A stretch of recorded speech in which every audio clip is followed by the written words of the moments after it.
You might be making some mistakes on social media that are holding you back from making sales and growing your audience. I work with a lot of different authors and creatives, and today I want to cover a few different mistakes that I see that you might be making as well. So let's just hop into a few of these mistakes. Okay, the first one is going to be something that I see all the time.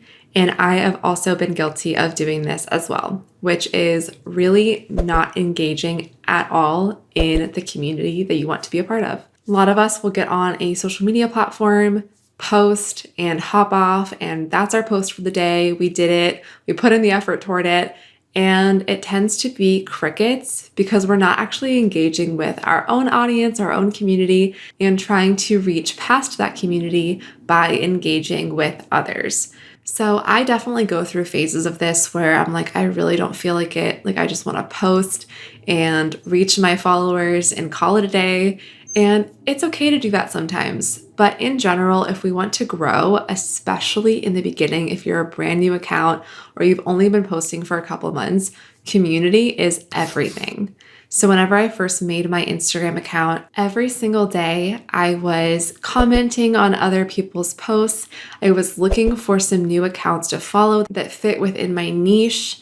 And I was getting engagement and community back, which is really beneficial when you're first starting out and don't really have much of an audience. But even as you continue to grow, don't forget the importance of doing that.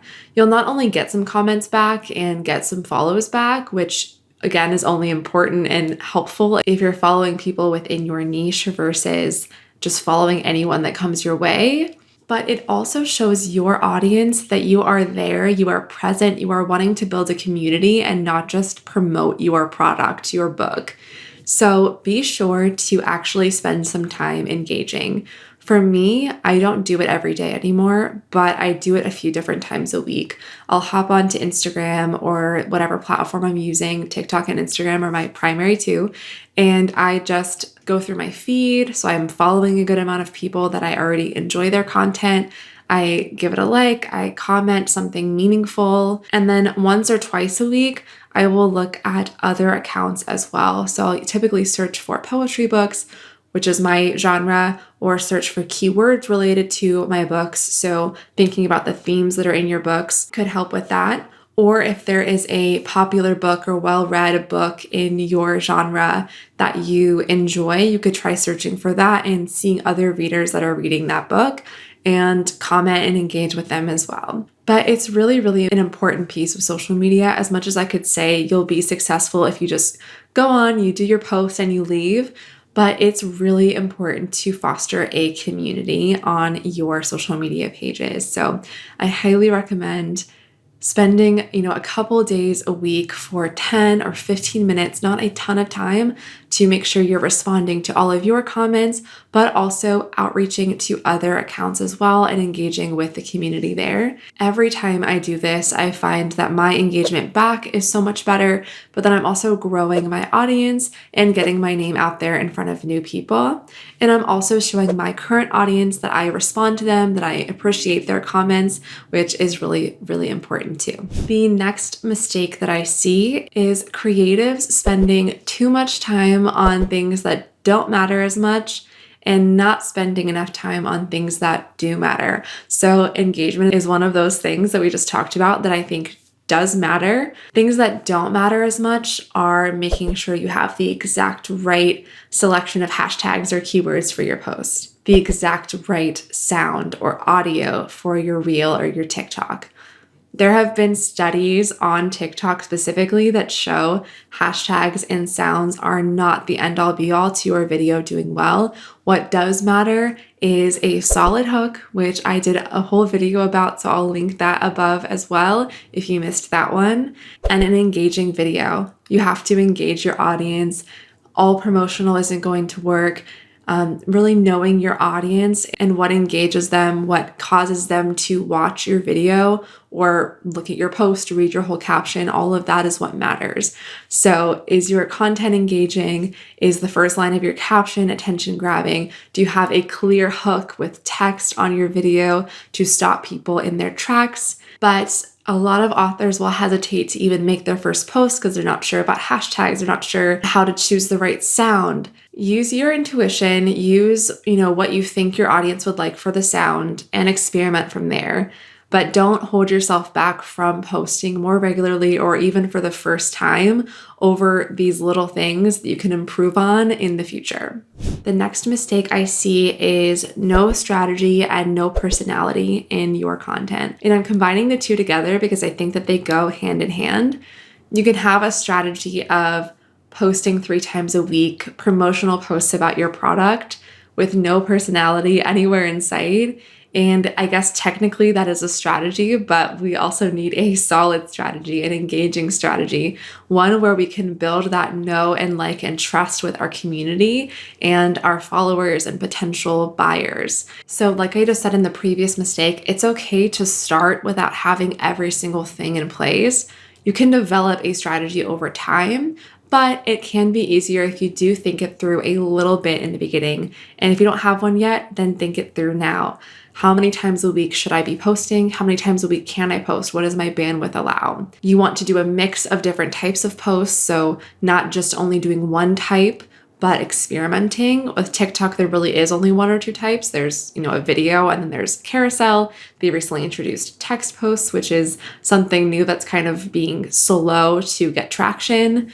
But on Instagram, there are reels, there's regular posts, there's carousels, there's stories, of course, as well. So thinking through how I can kind of mix it up and try different things. Of course, you need to think about your audience, who your audience is, what they want to see from you, and also, again, your own personality, what you're passionate about, what you enjoy, and any stories that you can tell that would connect with your audience. This doesn't mean you have to give us your deepest, darkest secrets and your life story or anything like that, anything personal that you don't want to share, but showing some personality can be really helpful. Whenever I see an account that is just promotional, it is just video after video of someone's book and, buy my book now, I see no personality. I'm not getting like the profile picture review. I'm not getting a bio that has some personality in it. And your content doesn't really have personality. It's going to be a lot harder to grow your audience when it just feels like a sales pitch as opposed to a human wanting to connect with others. So all of these mistakes really blend into each other of making sure you're engaging in the community, making sure you're also being yourself and showing us who you are beyond just writing a book or whatever type of creative you are. It's really important to build that trust with your audience, that loyalty with your audience when they have a connection with you. So for me, for example, a lot of the times on my main feed on Instagram, I am showing my books, why people should read them, but I also share personal stories. I share personal things a lot in my Instagram stories, like silly little things that actually get a lot of engagement and likes because people feel like they're connected to me. I share my outfits. I love yellow, so I share a lot of like yellow things that I have. I have a pet tortoise, which is kind of unique, so I share that a lot and that gets engagement. And these are things that my audience comes to me all the time. They'll send me pictures of other tortoises. They'll send me like yellow outfits that they see and they're like, here, you can get this at this store. I thought of you. And it builds this community when people feel like they can connect with you. So your things don't have to be your favorite color or your pet tortoise, but they can be anything that you're passionate about, any hobbies that you have besides, your product or your creative hobby. Walking people through stories about how you got started as an author, as a creative, how you came up with the idea for your project. There's so many different ways you can connect with your audience beyond just sharing promotional posts that still, in a way, lead to promotion because you are talking about how you got started in this field, in this niche, and all of that really connects you to your audience. So more personality and more strategy behind it. You can start by thinking of a list of things that you enjoy, of content that your audience might enjoy and connect with. Just create a list and try to come up with like 3 to 5 different content buckets or content pillars that you can pull from as you are creating your content. A lot of this comes back to having a strong brand behind your author business or your creative business. So I'm going to link a video I did all about this here for you to watch after this one. The next one is thinking that you have to have everything for your creative business ready to go before you start posting. Maybe in the future you want to have a full website or a full shop with merch or products ready to go and people to buy. Maybe having a mailing list is something that you have as a goal in the future. And while these are things that are absolutely beneficial, and I recommend you set up a website in the future, and I recommend that you have a mailing list sooner rather than later, it shouldn't stop you from moving forward with your social media strategy today if you don't have those other aspects in place soon. You can use a Linktree in the meantime to link people to your Amazon page, or you can create a free landing page with MailerLite, which is my email marketing platform of choice. You can create a free Substack account and collect emails that way, start blogging and kind of showing your personality and your longer form content there. There are things you can do quickly to get those set up, but you don't have to have a full website created if you're not ready to do so. I think social media is a great place to start because you can post without it taking hours. You don't have to pay for anything up front. So highly recommend that you don't let those other pieces stop you from moving forward with finding your audience on social media, because they are out there. There are millions and billions of people on Instagram, on TikTok, on Facebook, ready to see your work, to hear from you. So getting started sooner than later and not letting those extra pieces hold you up is definitely key. Thank you so much for watching me walk through these mistakes that I see creatives making on social media.